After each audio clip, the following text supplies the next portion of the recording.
ordinaire de l'Assemblée nationale. Je le dis, en passant le détachement en revue, les commandants de détachement, les commissaires supérieurs adjoints, Pombo, Mandala, Pépé.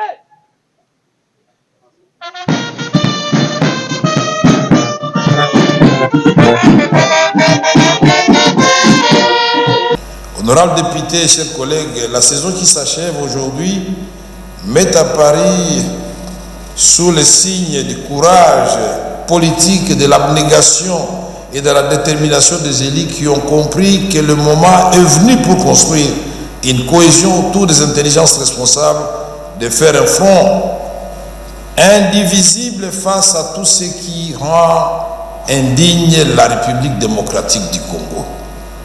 Je me demande si dans cette salle, il y a un seul député qui peut dire que la guerre à l'est du Congo, c'est une bonne chose. Non. Il y a des choses qui touchent à l'intérêt général de notre pays, aux besoins de notre population, qui n'ont pas besoin de nos discussions et débats stériles autour de la majorité et de l'opposition. Votre assiduité, comme je l'ai relevé plus haut, est la preuve supplémentaire de l'engagement de la Chambre basse de ne pas lésiner sur aucun effort pour redorer le blason du député à sa qualité de grand serviteur du peuple souverain.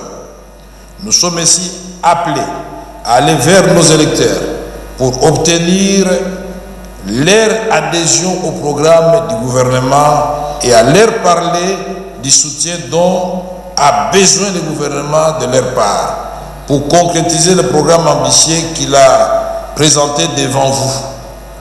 Nous partons en vacances parlementaires, honorables députés, nous avons l'obligation de vulgariser le programme du gouvernement, chacun dans son fief électoral pour emporter l'adhésion de la population. Et c'est de cette façon-là que nous allons bâtir un Congo nouveau. Je suis davantage confiant car je sais qu'au plus haut de ses préoccupations, son Excellence, Monsieur le Président de la République, chef de l'État, met un accent particulier sur l'efficacité de l'État comme service aux populations. C'est ici le lieu pour moi de remercier encore une fois le personnel de l'administration de l'Assemblée nationale qui s'est donné à fond pour que cette session puisse réussir. Je remercie aussi les membres du bureau, mes collègues ici, à mes côtés, qui n'ont eu aucun répit avant de prendre les taureaux par les cornes pour réaliser cette activité hautement parlementaire qu'est la session actuelle. Nous sommes résolument tournés vers l'avenir pour y puiser les forces nécessaires en vue du parachèvement de notre devoir sacré, la transformation des conditions de vie de nos compatriotes. Nous clôturons cette session avec l'esprit de la situation de l'Est du pays qui est encore fragile à cause des velléités bellicistes de nos voisins, le Rwanda et l'Ouganda.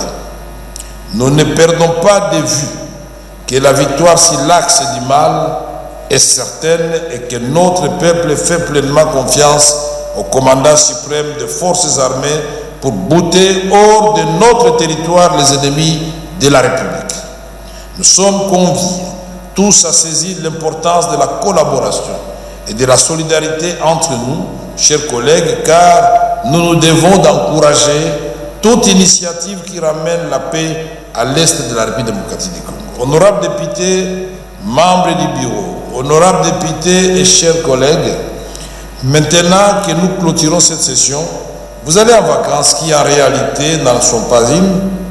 Vous allez dans vos fiefs respectifs pour communier avec votre électorat et palper les réalités du terrain. À la fin, conformément à l'article 145 du règlement intérieur, vous avez l'obligation de produire un rapport à déposer à la prochaine session.